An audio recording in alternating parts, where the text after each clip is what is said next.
আসসালামু আলাইকুম সুপ্রিয় শিক্ষার্থীরা, পাপেল এডুকেয়ার শিক্ষা পরিবারের পক্ষ থেকে তোমাদের সকলকে জানাচ্ছি আন্তরিক শুভেচ্ছা ও আজকে ক্লাসে স্বাগতম। তোমরা সবাই কেমন আছো? আশা করছি আল্লাহর অশেষ রহমতে তোমরা সকলেই ভালো আছো। আমিও তোমাদের দোয়ায় আলহামদুলিল্লাহ অনেক বেশি ভালো আছি। তাহলে আজকে আমরা আলোচনা করব হচ্ছে তোমাদের গণিত এক সাবজেক্টের চ্যাপ্টার 9 ত্রিকোণমিতিক অনুপাত এই অধ্যায়টার উপরে সুপার সাজেশন সলভ ক্লাস। এই ক্লাসটির মাধ্যমে আমরা আমাদের ত্রিকোণমিতিক অধ্যায়টিকে পুরোপুরি গুছানোর ট্রাই করব এবং এই ক্লাসের মধ্যে আমরা এমন কিছু ম্যাথ দেখব যেগুলো হচ্ছে আমাদের পরীক্ষার জন্য শতভাগ কমন উপযোগী। তোমরা ইতিমধ্যেই সকলেই জানো যে আমাদের পাপেল এডুকেয়ার কর্তৃক যে সুপার সাজেশনটি রয়েছে সেটি হচ্ছে তোমাদের পরীক্ষার জন্য শতভাগ কমন উপযোগী। সেই শতভাগ কমন উপযোগী সুপার সাজেশন থেকে আজকে আমরা কিছু শতভাগ কমন উপযোগী ম্যাথ সলভ করব, যেগুলোর মাধ্যমে আমরা আমাদের পরীক্ষায় শতভাগ কমন পেতে যাচ্ছি। সো আজকের ক্লাসটি খুবই গুরুত্বপূর্ণ হতে যাচ্ছে। আজকের ক্লাসটি একদম মনোযোগ দিয়ে সবার শেষ পর্যন্ত করা লাগবেই মাস্ট। সো আজকে আমরা একটু তোমাকে বলে দিতে চাই যে আমাদের এই চ্যাপ্টার উপর যে বেসিক ক্লাসটি রয়েছে সেই ক্লাসটি আগে তুমি দেখে আসো, তারপরে এই ক্লাসটি করো। তাহলে তোমার হবে কি, বেসিক ক্লাসটা যদি তুমি করে আসো তাহলে তোমার বেসিকটা একটু স্ট্রং হয়ে যাবে। তারপর এই ক্লাসে যে আমরা ম্যাথগুলো সলভ করব সেগুলো তোমাদের জন্য খুবই ইজি মনে হবে, অর্থাৎ খুবই সহজতর মনে হবে। সো যদি তুমি সহজতর মনে করাতে চাও নিজেকে যে এই ক্লাসটা আমার জন্য খুবই সহজ হতে যায়, তাহলে আমার সাজেশন থাকবে তোমার প্রতি, সেটা হচ্ছে তুমি বেসিক ক্লাসটা একটু দেখে আসো। ঠিক আছে, তাহলে চলো আমরা আজকে আমাদের শতভাগ কমন উপযোগী সুপার সাজেশন থেকে শতভাগ কমন উপযোগী কিছু ম্যাথ দেখে আসি। দেখো, প্রথমে আমরা যে ম্যাথটা দেখবো সেটা হচ্ছে এরকম একটা ম্যাথ, বাম পক্ষ আর ডান পক্ষ রিলেটেড একটা ম্যাথ, অর্থাৎ বাম পক্ষ এবং ডান পক্ষ দুইটা সমান হইতে হবে, তাই না? তাহলে এখানে আমাদের সমান যদি আমরা করতে যাই, এরকম ম্যাথ যদি থাকে রুট ওভার, তাহলে আমরা কি করি? আমরা বেসিক ক্লাসে কিন্তু তোমাদেরকে বলে দিয়েছিলাম আমরা কি করি। আমরা হচ্ছে রুট ওভার থাকলে সেটাকে অনুবন্ধী দ্বারা আমরা গুণ করি। কার অনুবন্ধী দ্বারা গুণ করি? হরের অনুবন্ধী দ্বারা গুণ করি। তাহলে হর কোনটা? নিচেরটা। তাহলে এইখানে দেখো তো আমরা কি করতে পারি, আমরা এইটা থেকে ওইটা নিয়ে আসবো, ডান পাশেরটা বাম পাশ থেকে। তাহলে দেখো এখানে রুট ওভার আছে, তাই না? এটা এখানে কি আছে বলো? রুট ওভার আছে। তাহলে রুট ওভার থাকলে আমরা এখানে কি লিখতে পারি বলো তো? আমরা এখানে কি লিখতে পারি? আমরা এখানে একটা জিনিস লিখতে পারি, সেটা হচ্ছে রুট ওভার, উপরেরটার মধ্যে আমি রুট ওভার দিয়ে দিতে পারি, আর নিচেরটার মধ্যে আমরা কি করতে পারি? রুট ওভার দিয়ে দিতে পারি। নিচেরটার মধ্যে আমরা রুট ওভার দিয়ে দিতে পারি। আচ্ছা, রুট ওভার আমরা দিয়ে দিলাম এরকম ভাবে আলাদা করে। এখন আমাদের কাজ কি বলতো? এখন আমাদের কাজ হচ্ছে একটু মজার কাজ। কিরকম মজার কাজ বলো? কিরকম মজা বলো? এই মজার কাজ হচ্ছে অনুবন্ধী দিয়ে এখন আমরা গুণ করব। হর কোনটা? এটার অনুবন্ধী কি হবে? এটার অনুবন্ধী হবে হচ্ছে রুট ওভার, এখানে প্লাস আছে হয়ে যাবে মাইনাস সাইনে। এটা দ্বারা আমরা গুণ করবো উভয় পক্ষকে। তাহলে উপরে আমরা এটা দিয়ে গুণ করব, তাহলে 1 মাইনাস সাইনে দ্বারা উপরে গুণ করব। আমরা এক লাইনে আমরা দুইটা কাজ করতেছি, ঠিক আছে? নিচে আমরা কি করব? এটা দিয়ে গুণ করব হর এবং লবকে। তাহলে কি দ্বারা গুণ করলাম? রুট ওভার 1 মাইনাস সাইনে দ্বারা গুণ করলাম। এটা আমরা একটু ডান সাইডে নোট করে রেখে দিব, ঠিক আছে? এভাবে লিখে দেব ব্র্যাকেটের মধ্যে। ওকে, তাহলে এইটুকু আমরা লিখে দিলে আমাদের কাজ মোটামুটি শেষ। তারপর দেখো আমরা এখানে কি করব। দেখো উপরে কি হচ্ছে, এটা ডাবল হয়ে গেছে না, গুণ আকারে আছে। গুণ আকারে থাকলে আমরা কি করি? স্কোয়ার করি। যদি যোগ আকারে থাকতো তাহলে লিখতাম 2 ইন্টু এটা, তাই না? যোগ আকার তো নাই, আছে গুণ আকার, তার মানে আমার স্কোয়ার করতে হবে, whole square, 1 minus sine A whole square. আর এখানে কি? a plus B into a minus B, root ওভারের ভিতরে কিন্তু সূত্র পড়তেছে একটা, a plus B into a minus B. তাহলে কি হবে? a square minus B square, a square minus B square. B কোনটা? সাইনে, এরকম, তাই না? তাহলে 1 কে স্কোয়ার করলে যে কথা, না করলে একই কথা। আর এখানে স্কোয়ার রুটে কাটা যাবে। উপরে হচ্ছে 1 মাইনাস সাইনে, আর নিচে হচ্ছে কি 1 কে স্কোয়ার করলে যে কথা, না করলেও একই কথা। তাহলে 1 মাইনাস সাইন স্কোয়ারে এটা থাকবে। তোমরা যারা বেসিক ক্লাস করছো তারা একটা সূত্র নিশ্চয় জানো, sine square theta plus cos square theta equal to কত বলো তো? Sine square theta plus cos square theta equal to 1। বা এখান থেকে আমরা কি করতে পারি দেখো তো, 1 মাইনাস সাইন স্কোয়ারে, তার মানে কস স্কোয়ার থিটাটা যদি আমরা এই পাশে রাখি, তাহলে এখানে দেখো এটা প্লাস আছে, ওই পাশে গেলে কি হবে? Minus 1 minus sine square theta. দেখো তো এইটার সাথে মিলে না এটা, তাহলে আমরা কি লিখতে পারবো? Cos square theta. কিন্তু এখানে আছে কি এ, তাহলে আমরা লিখবো কস স্কোয়ার এ। 1 মাইনাস সাইন এ, নিচে লিখবো হচ্ছে আমরা রুট ওভার কস স্কোয়ার এ। রুট ওভার কি লিখবো? কস স্কোয়ার এ। এখন স্কোয়ার রুটে কাটা যাবে, তাহলে থাকবে কি এখানে দেখো তো? থাকবে হচ্ছে উপরে 1 মাইনাস সাইন এ, 1 মাইনাস সাইন এ, নিচে হচ্ছে কজ এ। নিচে কি হবে? কজ এ। এখন দেখো তো এখানে কজ এ কি দুইটার মধ্যে ভাগাকারে আছে না? তুমি দুইটাই ভাগাকারে লিখে দাও। যেরকম লিখবো হচ্ছে 1 by cos A, 1 by cos A minus sine A by cos A, sine A by cos A. তাহলে দেখো তো 1/cos a সমান সমান কি, সেকে লিখতে পারি না আমরা, সেকে সূত্র আমরা যারা যারা জানি, বেসিক ক্লাস যারা করছি, এই জন্যই বললাম যে তোমরা বেসিক ক্লাসটা করে এসে এখানে আসো, তাহলে তোমাদের জন্য ইজি হয়ে যাবে। sin a by cos a মানে কি, tan a minus tan a। তাহলে দেখো তো এটা রাইট হ্যান্ড সাইড না, এটা অবশ্যই রাইট হ্যান্ড সাইড। তাহলে এটা কি খুবই কঠিন ম্যাথ না, খুবই ইজি ম্যাথ, খুবই বেসিক একটা ম্যাথ।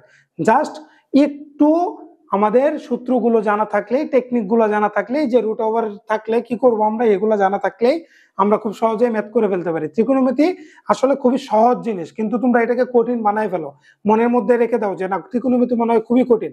আসলে তা না, খুবই সহজ যদি তুমি নিয়ম জানো। এই জন্য আমাদের বেসিক ক্লাসটা তোমার জন্য সর্বোত্তম পন্থা, ঠিক আছে। তারপর দেখো এইটা বলছে সমাধান করে, এটা ইকুয়াল টু 1 হইলে এটা, এখানে আসলে কি চাইছে, মূলত কোনো কিছু বলা নাই, এখানে চাইছে হচ্ছে থিটা। দেখো একটা শর্ত দিয়ে দিছে, থিটার মানটা কি হইতে পারবে, 0 হইতে পারবে, অথবা 0 চেয়ে বড়, অথবা 90 ডিগ্রি হইতে পারবে, অথবা 90 ডিগ্রি চেয়ে ছোট, এরকম মান হইতে হবে, এগুলার ভিতরে, এই রেঞ্জের ভিতরে হইতে হবে। তাহলে এখানে কি দেওয়া আছে, দেখো তো দেওয়া আছে হলো sin theta plus cos theta equal to 1, sin theta plus cos theta equal to 1।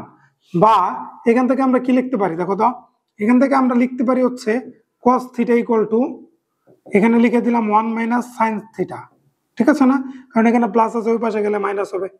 এখন দেখো উভয় পক্ষকে বর্গ করে দিলে কি হয়, cos square theta equal to 1 minus sine theta whole square, উভয় পক্ষকে বর্গ করে দিয়েছে। তাহলে cos স্কয়ার থিটা সমান সমান, একটু আগে আমরা দেখছি, দেখো তো cos স্কয়ার থিটা সমান সমান কি লেখা আছে, 1 minus sine square theta, 1 minus sine square theta, তাহলে 1 মাইনাস সাইন স্কয়ার থিটা লিখলাম, ইকুয়াল টু এখানে কি লেখা যায়, a minus B whole square, তাহলে কি a স্কয়ার, 1 কে স্কয়ার করলে 1 হয়, a square minus 2ab, 2 into 1, 2 এর সাথে 1 গুণ করলে 1 হবে, আর b কত sin theta, 2ab plus b square কি sin স্কয়ার থিটা, ঠিক আছে। তাহলে এখান থেকে দেখো আমরা যদি একটু করার ট্রাই করি, 1 এখানে প্লাস 1 আছে, এই পাশে আসলে মাইনাস 1, এখানে মাইনাস sin স্কয়ার থিটা, এখানে প্লাস আছে, এই পাশে আসলে মাইনাস sin স্কয়ার থিটা, আর এখানে প্লাস 2 সাইন থিটা, এটাই পাশে আসলে সরি মাইনাস 2 সাইন থিটা আসবে হচ্ছে প্লাস 2 সাইন থিটা, এই পাশে আর কিচ্ছু বাকি নেই, ইকুয়ালস টু 0, ঠিক আছে। বা এখান থেকে 1 আর 1 কাটা, এখানে দেখো minus 2 sign square theta, minus 2 sign square theta plus 2 sine theta equal to কত, 0, plus 2 sine theta equal two 0। বা এখান থেকে যদি আমরা মাইনাস 2 সাইন থিটা কমন নেই, দুইটা থেকে মাইনাস 2 সাইন থিটা কমন নিলে এখানে থাকবে হচ্ছে সাইন থিটা, আর এখানে থাকবে প্লাসে মাইনাসে মাইনাস 2 সাইন থিটা তো নিয়েছি কমন, তাহলে 1 থাকবে ইকুয়াল টু 0। এখন মাইনাস 2 দ্বারা যদি আমরা ভাগ করে দেই, তাহলে এখানে মাইনাস 2 থাকবে উভয় পক্ষকে, এখানে মাইনাস 2 দ্বারা ভাগ করলে 0 কে কোনো কিছু দিয়ে ভাগ করলে 0 হয়, তাহলে এখানে থাকবে হচ্ছে sine theta into sine theta minus 1 equals to 0। তাহলে দেখো হয় এইটা ইকুয়ালস টু 0, না হলে এইটা ইকুয়ালস টু 0, যেহেতু কোনো কিছুর গুণফল ইকুয়ালস টু 0 আমরা জানি, তাহলে হয় এটা ইকুয়ালস টু 0 বা এটা ইকুয়ালস টু 0। তাহলে আমরা এখানে লিখবো হচ্ছে হয় sin theta equals to 0, sin theta equals to 0, না হয় অথবা sin theta minus 1 equals to 0, sin theta minus 1 equals to কত, 0। বা এখান থেকে আমরা কি লিখতে পারবো, sin থিটা সমান সমান sin কত ডিগ্রি মান 0, sin 0 ডিগ্রি মান 0, sin 0 ডিগ্রি, sin আর sin কাটা, থিটা ইকুয়ালস টু 0। আচ্ছা একটা মান বের করলাম থিটার, এখান থেকে কি পাই দেখো তো, sin থিটা ইকুয়ালস টু, এখানে মাইনাস 1 আছে, ওই পাশে গেলে প্লাস 1, তাহলে 0 এর সাথে 1 প্লাস করলে 1 ই হবে। বা এখান থেকে আমরা কি লিখতে পারি, sin থিটা সমান সমান sin কত ডিগ্রি মান 1, sin 90 ডিগ্রি মান 1, তাই না, sin কত ডিগ্রি মান 1 বলো, 90 ডিগ্রি মান, তাহলে sin আর sin কাটা, থিটা ইকুয়ালস টু 90। একটা জিনিস লক্ষ্য করছো তোমরা, এখানে আমাদেরকে কিন্তু শর্ততে বলাই ছিল 0 হইতে পারবে অথবা 0 থেকে বড়, অথবা 90 হইতে পারবে বা 90 থেকে ছোট। হইতে পারবে মানে কি, নিচে এটাও এরকম টান মানে কি এটাও হইতে পারবে, নিচে এরকম টান মানে কি এটাও হইতে পারবে, তার মানে দুইটাই গ্রহণযোগ্য মান। তাহলে থিটা ইকুয়ালস টু আমরা কি কি পাইলাম, 0 ডিগ্রি কমা 90 ডিগ্রি। করতে পারবে না, দেখো তো খুবই ইজি একটা ম্যাথ না, খুবই ইজি একটা ম্যাথ, জাস্ট একটু থিওরিটিক্যাল বিষয় জানা থাকলেই হয়ে যাবে, সূত্রগুলো জানা থাকলেই হয়ে যাবে। তারপর দেখো, তারপর একটা হচ্ছে এরকম দেওয়া আছে এ বি সূক্ষ্মকোণ, অর্থাৎ এ এবং বি এর মান হচ্ছে সূক্ষ্মকোণ, অর্থাৎ এদের মান কি 90 ডিগ্রি থেকে ছোট, এদের মান কি 90 ডিগ্রি থেকে ছোট হলে দেখাইতে বলছে আমাদেরকে কি, a ইকুয়াল টু 45 এবং b equal to 15 degree, a equal to 45 দেখাইতে বলছে এবং b ইকুয়াল টু 15 ডিগ্রি দেখাইতে বলছে, তাই না। তাহলে আমি এই ম্যাথটা একটু তোমাদের জন্য এইদিকে নিয়ে আসি, একদম একটু ছোট করে দেই, দেখো এখন আমাদের জন্য করতে সুবিধা হবে, এইটুকু সমান সমান 1 আমি লিখতে পারবো, আবার এইটুকু সমান সমান 1 আমি এটাও লিখতে পারবো, তাই না? তাহলে আমি দুইবার করব, একবার করব হচ্ছে 2 cos a plus B equal to কত 1, a plus B equal to 1, বা এখান থেকে আমি কি লিখতে পারি cos a প্লাস বি, এখানে 2 কি গুণাকারে ছিল, ওই পাশে গেলে কি হবে ভাগ, হাফ। cos কত ডিগ্রি মান হাফ বলো তো, cos a plus B equal to cos 60 degree মান হাফ, তাই না? cos কত ডিগ্রি মান হাফ 60 ডিগ্রি, cos cos কাটা থাকবে এখানে a plus B equal to কত ডিগ্রি 60 ডিগ্রি, এটাকে আমি 1 নং দিব, তারপরে আমি এটা নিয়ে কাজ করব। 2 sin a minus B equal to কত লিখতে পারবো আমি, 2 sin a minus B equal to লিখতে পারবো 1, কত লিখতে পারবো বলো 1 লিখতে পারবো। বা এখান থেকে আমি কি লিখতে পারি, 2টা এখানে গুণাকার আছে, ওই পাশে গেলে ভাগ হবে, sin a minus B equal to কত হাফ। এখন sin কত ডিগ্রি মান হাফ আমার তো মনে নাই, এখন আমি কি করব ক্যালকুলেটরের সাহায্য নিব। sin কত ডিগ্রি মান হাফ আমি এখন ক্যালকুলেটরের সাহায্য নিব, আমি কি করব এই হাফটাকে sin ইনভার্স দ্বারা বসাবো, ক্যালকুলেটরে শিফটে চাপলে সাইনের উপরে চাপলে আসবে কি sin ইনভার্স, পরে আমি কি লিখবো হাফ লিখে দেব, কি লিখে দেব হাফ, তাহলে কত ডিগ্রি 30 ডিগ্রি চলে আসছে, তার মানে sin 30 ডিগ্রির মান হচ্ছে কত হাফ, sin 30 ডিগ্রির মান কত হাফ, এটার এটা কাটা, তাহলে থাকবে হচ্ছে a minus B equal to কত এখানে 30 ডিগ্রি, তাহলে এটা 2 নং। এখন 1 নং আর 2 নং যোগ করব, 1 নং প্লাস 2 নং, 1 নং প্লাস 2 নং, তাহলে a প্লাস বি 1 নং প্লাস 2 নং এখানে লিখে নিলাম। a plus B equal to প্রথমে পাইছি হলো 1 নং এ 60 ডিগ্রি, তারপর a minus B equal to পাইছি আমি 30 ডিগ্রি, সরি 60 লিখে ফেলছি, এখানে 30 হবে 30 ডিগ্রি। তাহলে এখান থেকে আমরা যদি যোগ করি তাহলে কিরকম হয়, এটার এটা কাটা যাবে, থাকবে হচ্ছে 2a ইকুয়াল টু কত ডিগ্রি বলো 90 ডিগ্রি, 2a ইকুয়াল টু কত ডিগ্রি 90, বা a ইকুয়াল টু কি হবে 90/2, 90 কে 2 দ্বারা ভাগ করলে কত আসবে 45, একটা চলে আসছে মান, এর মান পেয়ে গেছি। এখন কি করব 1 নং থেকে 2 নং বাদ দিব, অথবা তুমি কি করতে পারো, অথবা তুমি এই মানটা তুমি 1 নং এ বসাই দিতে পারো বা 2 নং এ বসাই দিতে পারো, এই এর মানটা আমার কাছে এটা সহজ মনে হয়, একবার যোগ একবার বিয়োগ, নিয়মটা মনে রাখবা। প্রথম হচ্ছে a plus B equal to কত 60 ডিগ্রি, তারপর একটা হচ্ছে কি a minus B equal to হচ্ছে 30 ডিগ্রি।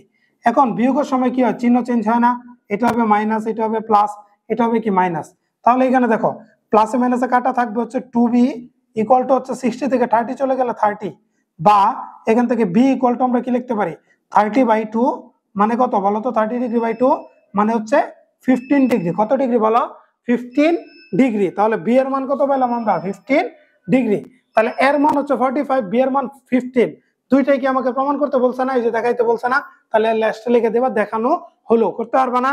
তাহলে এইটা যদি করতে পারো তাহলে আমাদের বেসিক ক্লাস সহ সুপার সাজেশন সলভ ক্লাস এই অধ্যায়ের উপর কমপ্লিটলি শেষ হয়ে গেল। খুব সুন্দরভাবে এই ম্যাথগুলো তুমি যদি করে থাকো তাহলে তুমি তোমার পরীক্ষায় শতভাগ কমন পেতে যাচ্ছ, এটা নিশ্চয়তা পাবেল এডুকেয়ার সবসময় দিয়ে থাকে। সো সবাই ভালো থেকো, সুস্থ থেকো, আজকে এই পর্যন্তই, আল্লাহ হাফেজ, আসসালামু আলাইকুম।